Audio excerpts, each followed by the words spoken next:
เชิญท่านด้วยความเคารพครับผม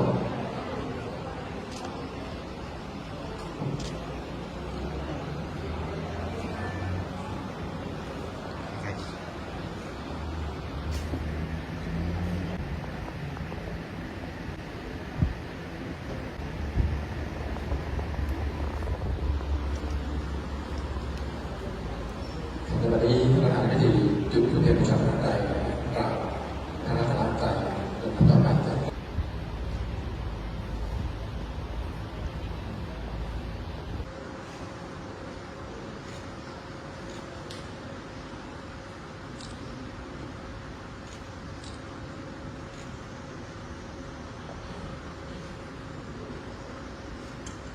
ปานา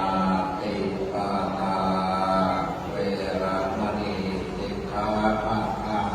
สมาธิยามิโนตัสสะภะคะวะโตอะระหะโตสั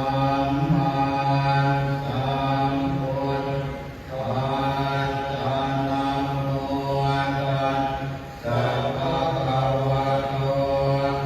อะระหะโตสัมมุเตสะภะคะวะโตเต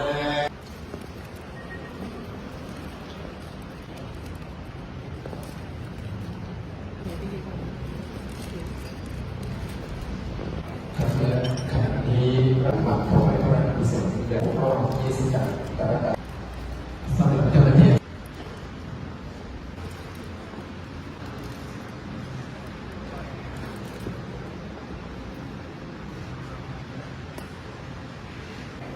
3พันตำรวจโทถนอมชุมแสงสารวัตรสืบสวนสพ.คูบางหลวง4นายพิจักรจิตเสวตผู้ในวยการโรงพยาบาลราชหลวงแก้ว6นายชัยวัฒน์อินตะพัฒนาการอำเภอ8นายสุเมธเปลี่ยนงามระดับที่นะครับผู้ที่ทำหน้าที่